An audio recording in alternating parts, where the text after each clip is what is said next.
Mic test.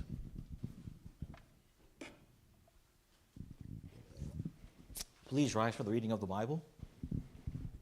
We're not reading the blue text here. The blue text is just explanation of what's going on. So we're not reading the blue text.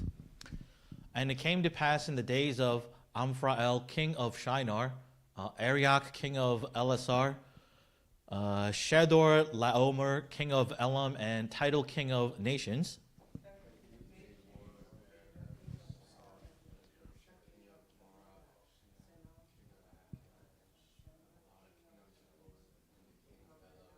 Yeah, and it's fine if you mispronounce. The point is we want to get, at least we want to see what the names are like, and then, get used to this kind of naming. Yeah.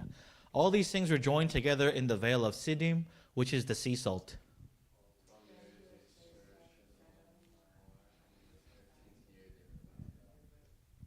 And in the 14th year came Shedor Laomar, and the kings that were with him, and smote the Rephaims in Ashtaroth Karnaim, and the Zuzims in Ham, and the Emims in Shaveh Kiriath-aim.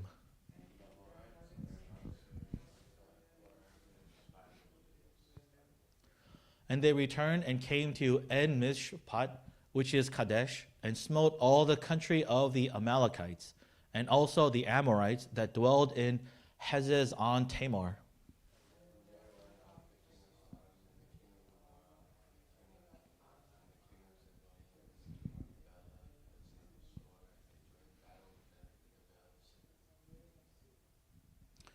With Shedor Laomer, the king of Elam, with Tidal, king of nations, and Amraphel, king of Shinar, and Arioch, king of Elasar, 4 kings with 5.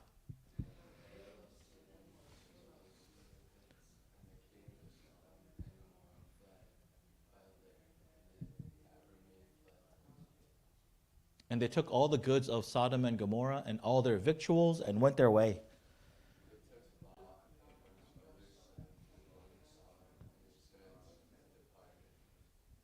And there came one that had escaped and told Abram the Hebrew, for he dwelled in the plain of Mamre the Amorite, brother of Eshcol and brother of Aner, and these were confederate with Abram.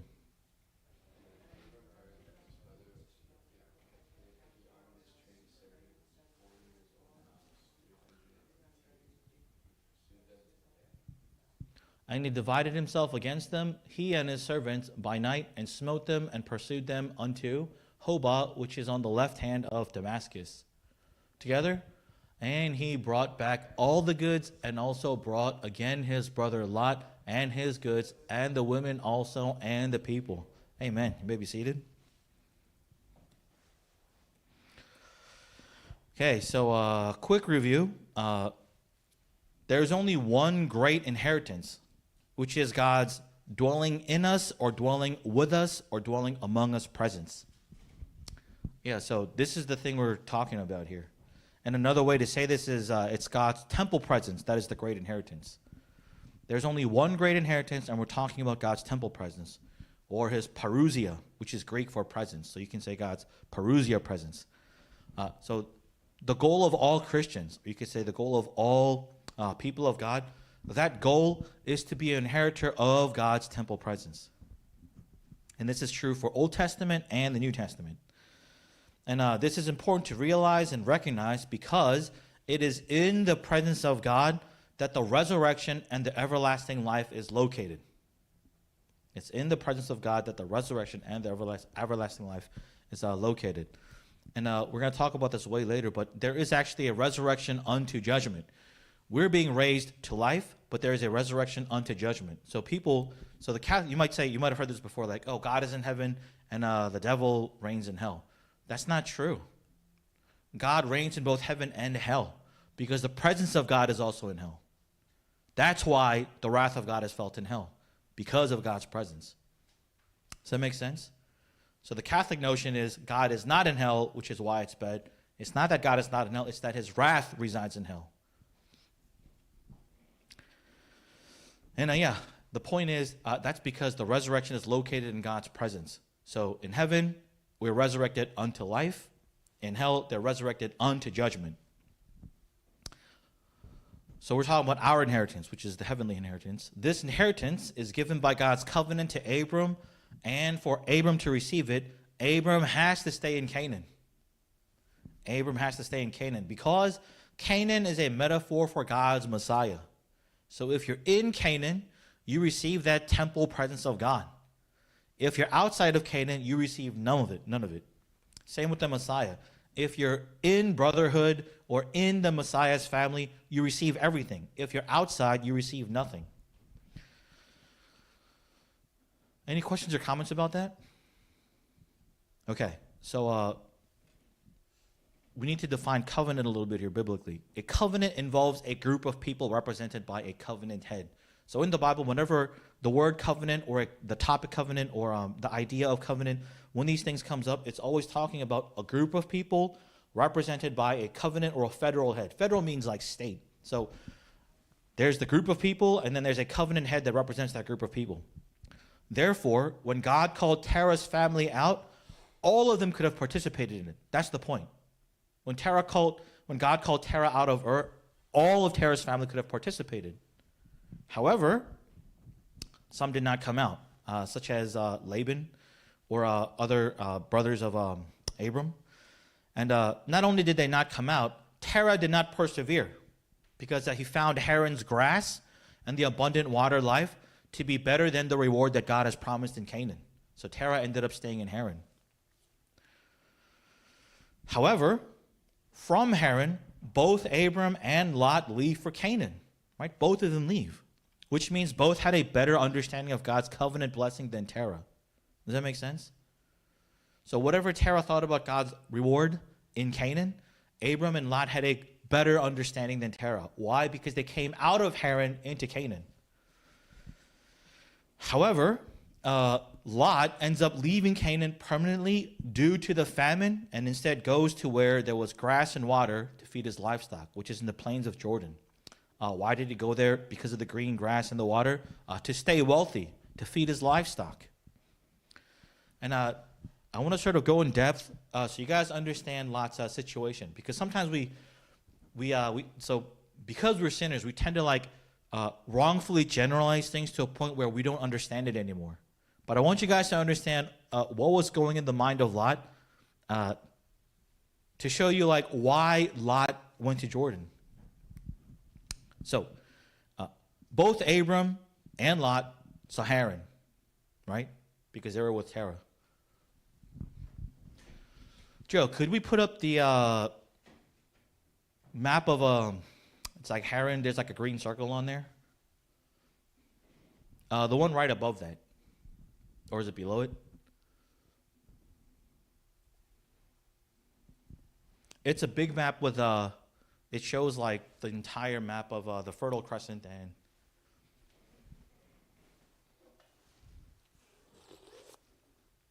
okay, so Terah, Abram, and Lot came out of Ur, which is around this area. Okay, and then they stayed at Haran, which is up there where all the rivers join together. So the point is, it's very green and watery, and Abram and Lot saw that. Does that make sense? So where Terah was tempted by the things that he saw, and he stayed in Haran, Abram and Lot were tempted, but it failed to tempt them to stay there. They won over that temptation and came out because they said, the reward of God is better than the green here. Does that make sense? Whatever wealth they had here, it's not enough to persuade us to stay in Haran. We need to go to Canaan for the real blessing, which is from God. Both of them said that, Abram and Lot. Does that make sense? So then there's a famine in the land, and they go into Egypt, right? Because Egypt had all this food. It was green and watery there too. But both of them come out of Egypt, which means Egypt wasn't able to hold them back either, despite the wealth of Egypt. And remember, it was from Egypt that Abram and Lot became super wealthy, right? So despite all that wealth, they came out, which means Egypt was wealthier than Haran, but that wealth was still not enough to tempt Abram and Lot to stay there. They came out back into Canaan. Does that make sense? It's in that context where when Lot saw the plains of Jordan, he was like, oh, that's a great place to live. And here's Genesis chapter 13, verse 10. And Lot lifted up his eyes and saw the plain of Jordan, that it was well watered everywhere before the Lord destroyed Sodom and Gomorrah, even as the garden of the Lord, like the land of Egypt, as you come to Zoar. So it's like the land of Egypt. That means it can be a little bit worse. It could be a little bit bad, right? Worse or bad. But when you see that phrase, even as the garden of the Lord, we're saying, or what the writer is saying is, the plains of Jordan looked like Eden. Right? And that's what Lot couldn't resist. So it wasn't like a small kind of wealth we're talking about. We're talking in modern terms. We're talking about like trillions of dollars is what we're talking about here. That kind of wealth. Does it make sense? So Lot it's not like Lot just failed in a little bit. This is wealth beyond even our comprehension. Because we've never seen that kind of wealth before, whereas Lot actually saw it. And that's what I'm trying to get across here. The thing that tempted Lot isn't this little piece of land. For us, it's unimaginable, but it was like just wealth everywhere. That's what he saw. So much grass and so much, because remember, in the land of Canaan, it was famine, so they're unable to feed their cattle, which is why they were fighting with each other, right, for Abram's flock. But they saw the plains of Jordan. He's like, I could feed all my flock there and more, is what he saw there. That's why Lot's like, we can't even comprehend that kind of wealth. But Lot saw it, which is why when that temptation came, he fell for it. Does that make sense? Just as a side note here, the fact that the author is comparing Eden, that means that whoever is giving input to this narrative here, to Abram's narrative, they actually saw Eden. Does that make sense? Well, there's only 3 choices at this time, because only 3 people who would have been alive before the flood would be alive at this time. Do you know what I'm talking about? It would have been Shem, Ham, or Japheth. Only those 3 would have survived this long, who saw Eden, because they saw Eden before the flood. Does that make sense? And we think it's most likely Shem, because as we talked about before, Ham and Japheth left God's presence to pursue their own sin, just like Cain did. So back on track. Why is this important to know then, that Lot was deceived by the temptation of the Jordan plains and water? Why is that such a huge deal for us? Well, if you remember, he wasn't taken by Haran's wealth. He wasn't taken by Egypt's wealth, but he was taken by Jordan's wealth. What that means is everyone has a price when it comes to betraying God. That's the point. We all have a price. I know we like to think of ourselves and say, oh, my faith is so great, I don't have a price. No, we all have a price. What we should recognize here is the reason we need to mature is because we have a price that we'll sell out God for. We have a price. And there's 2 points of why we then need to mature. The first point is to know God at a deeper level with all our heart, which is what we believe, all our soul, which is what we are as God's image bearers, all of our mind, which is what we know or what we think, and all of our strength, which is the things we physically exert outside the heart, soul, and mind, such as breathing, blinking, talking, walking, doing things, eating, drinking, etc. And you've heard that phrase before, to love the Lord with all your heart, all your soul, all your mind, and all your strength. That's where that comes from. And the second point, the reason why we need to mature in the Word of God is so that our selling point, where we sell God out, becomes too expensive for the world. That's why we have to mature. We're trying to push our selling point so expensively so that the world has nothing to offer us where we'll sell God out here.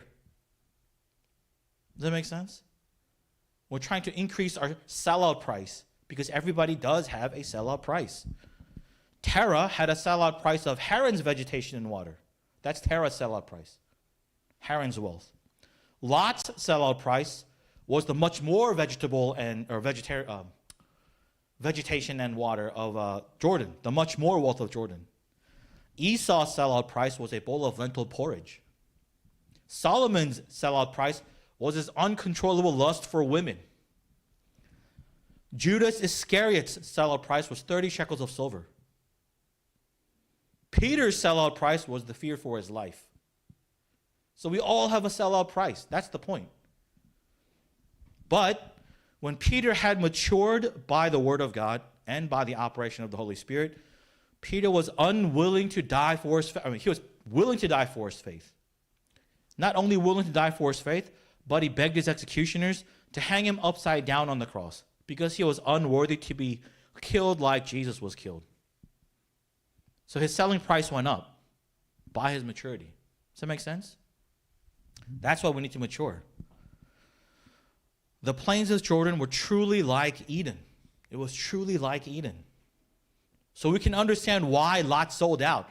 Because he's looking at Jordan, it's like, that's paradise. And the person who's helping write this narrative, which is most likely Shem, he's saying, yeah, because Jordan looked like Eden. But the point is, Lot sold out. So on the one hand, we understand why he sold out, because it's just this unconceivable amount of wealth we're talking about. But the fact of the matter is he sold out, and while he received his own blessing from God, so he received his own salvation, he forfeited his children's inheritance because he was separated from Abram first and then outside of the land of Canaan, through whom and in which Lot's children would have participated with Abram's blessing. So then last week, we took a significant amount of effort establishing that when Lot chose to go out of Canaan, it was the same kind of leaving God's temple presence of Cain. So before we talk about this again, let's talk about the covenant blessing funnel system.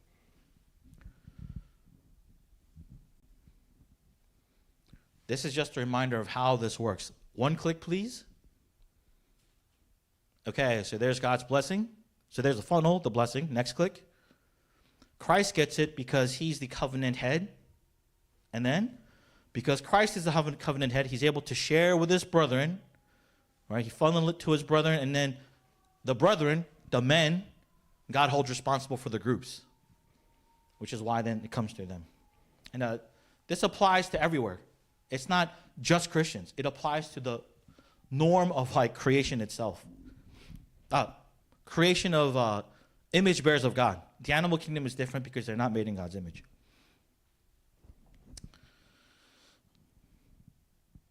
So in the Old Testament, while Abram and Lot, while they're not priests after the order of Aaron, they are part of the messianic priesthood because they were partakers. So if you believed in the future coming Messiah, you are partakers of the Messiah's priesthood. So whatever order the Messiah was from, that's the priesthood that you'd be taking part of. And you can't be a priest without a temple, because a priest is a temple keeper. So the temple comes first, and then the temple keepers are necessary after the temple exists. So depending on what kind of temple you serve, that determines what kind of priest you are. Does that make sense?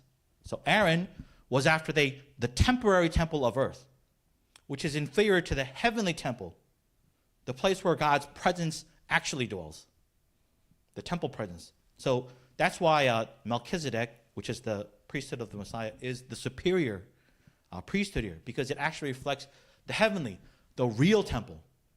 That's what he's the keeper of.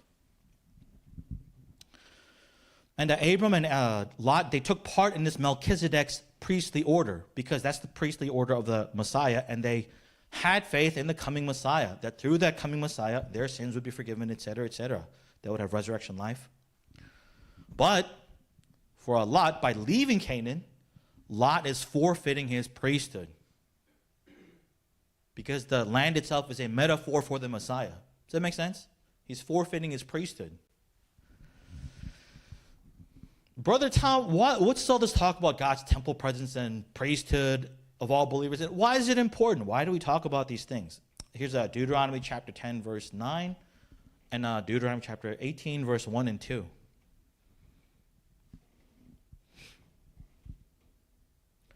Deuteronomy chapter 10, verse 9, and Deuteronomy 18, verse 1 and 2.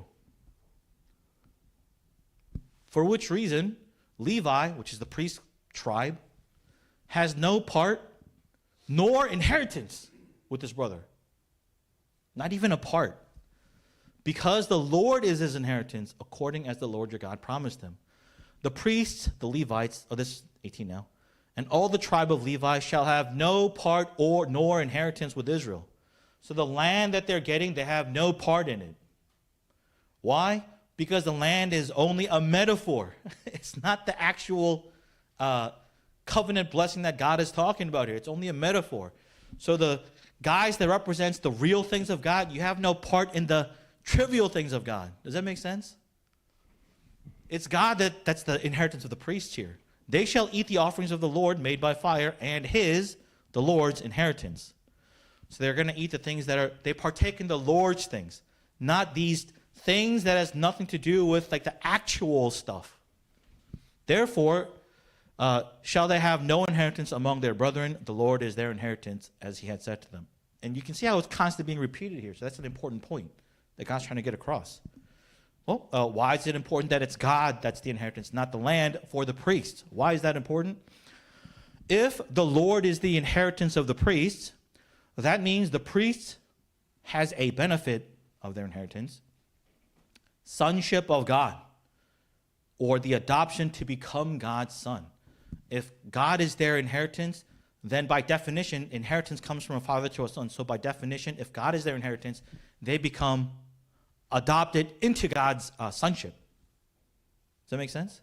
Because they're inheriting that. So here's the thing we need to understand about inheritance here. There's the stuff that the father has, right? So if you're adopted into the family, let's say, so there's the stuff that the father, but you don't take on the father's name. If you're adopted into the family but don't take the father's name, can you still get the father's things? Yeah, because you're adopted into the family. You just didn't take on the father's last name or the family name. Does that make sense? You can still get the father's things as an inheritance. But what happens when you die? What happens to all that inheritance? Let's say you have children. Does your children take your father's family name?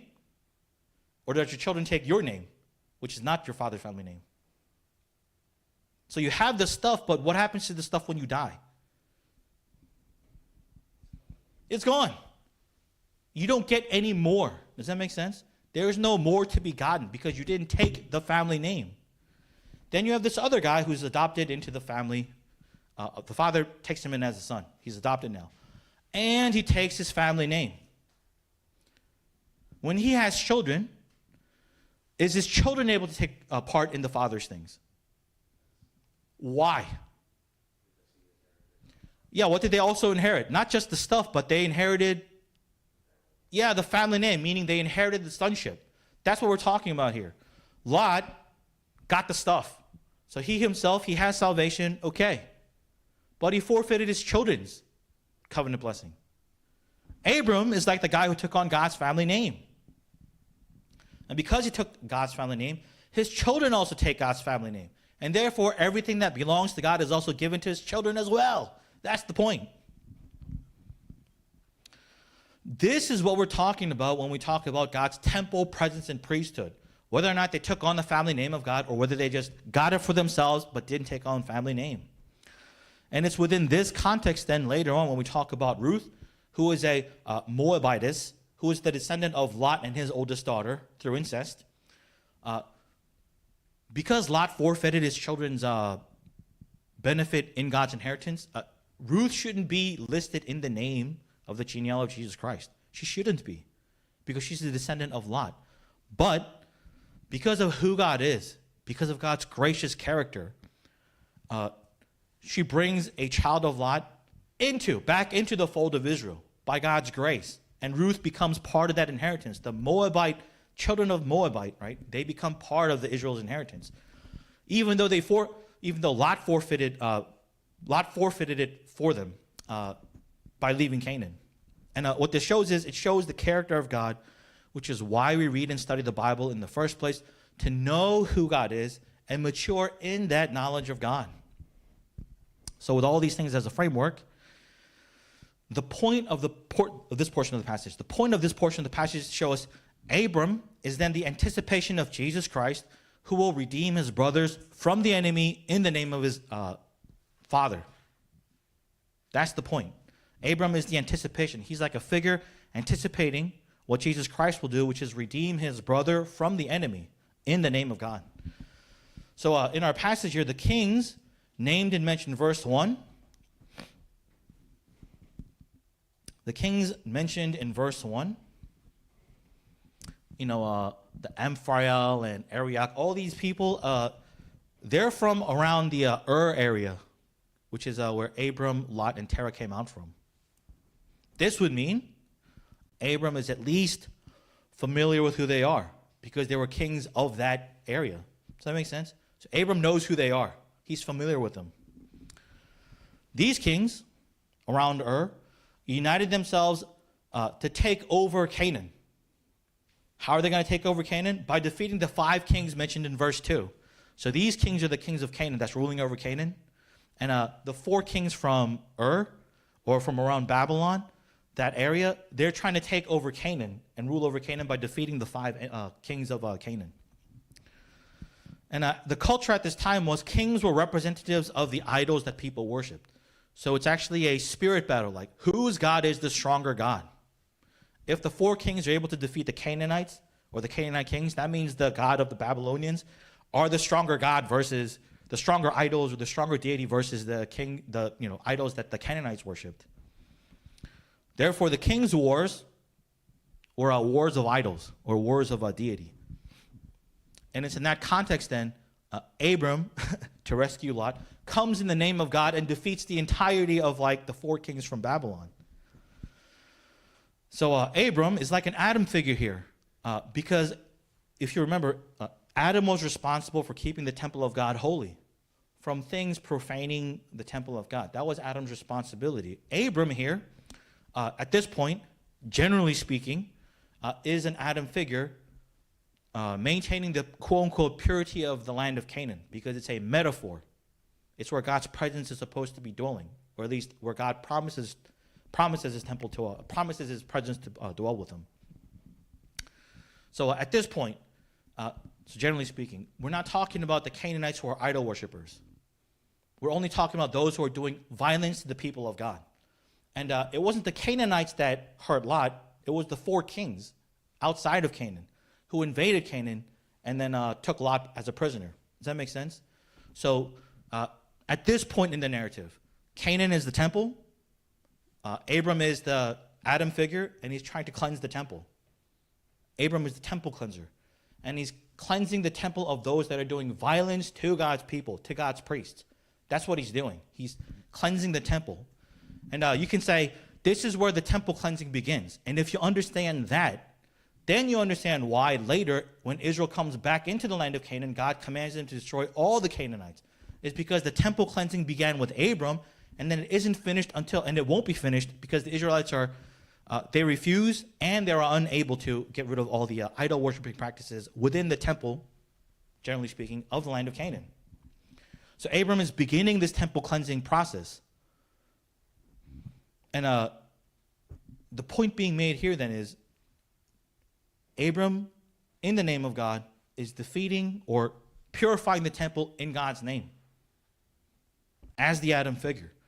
And his purpose then is to redeem his brother. The purpose is to redeem his brother. So if we go to verse 14, I think. And when Abram heard that his brother was taken captive, he armed his trained servants or his personal guards to protect this thing. So because Abram is wealthy, what he's doing is he's home growing his personal mercenaries or his personal guards for the things that he owns. Does that make sense? Because he's wealthy and he wants to keep them from like thieves and stuff. So he has those guys born in his house that he's trained, and there's 318 of them. And how is 318? And this 318, generally speaking, you can just say it's roughly 300. Does that make sense? this is a very important number later, during the Judges' time, when God uses the same, quote-unquote, same or similar number of people to defeat his enemies as well later. So how is 318 trained personal mercenaries able to defeat the armies of 4 united kings? How is that even possible? It's not. That's the point. Abram was only able to do it because he's doing God's work in temple cleansing. And God is giving him the, you could say, the authority over the battles, because all things belongs to God. Or to put it another way, while this anticipated the redeeming work of Jesus Christ. But can you guys understand what's going on here? Lot is taken by the 4 kings because they defeated the kings of Sodom and Gomorrah. Like, they're defeated. 2 of them fell in like slime pits, and then the rest fled to the mountains. Right? So they plundered everything. These 4 kings and their army, they plundered everything in Canaan. They took all the women, and in the middle of going back towards Babylon, towards the land of Ur, the servants of Abram caught up with them, and then defeated them, and then brought them back. That's what's going on here. And the question is, why did Abram do that? What's the point of this? What's God trying to show is going to happen in the future through Abram? It's an anticipation of the redeeming work of Jesus Christ. Yes, that's true. Jesus is going to defeat his enemy and redeem his brethren. Yes, that's true. But it's also here, right now, simultaneously true. It's God's way of giving Lot a second chance. That's the point. God is the God of second chances, or even third chances, or even fourth chances. Does that make sense? Because remember, that's why before, like last week, we were talking about which way was the tent pitched, and it was pitched towards Sodom, right? Well, it was pitched towards Sodom, which is east. And as we said before, the further you move out east, what does that mean? Yeah, further you move out east, what does that mean? In context of God's presence, the further you move east, that means you're moving towards or away from God's presence. East. If you're moving east, you're moving away. East is away. That's what we have to understand. If you understand that, there's other parts of the Bible where it talks about moving east. It's because they're moving away from God's presence. So once Lot pitched his tent towards Sodom, and he determined to move away, who took him further east?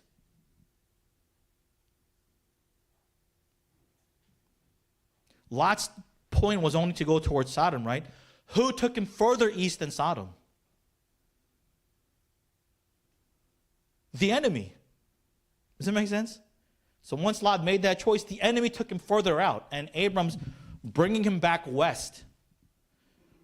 So the question is, do you think Abram's going to just bring Lot back to Sodom?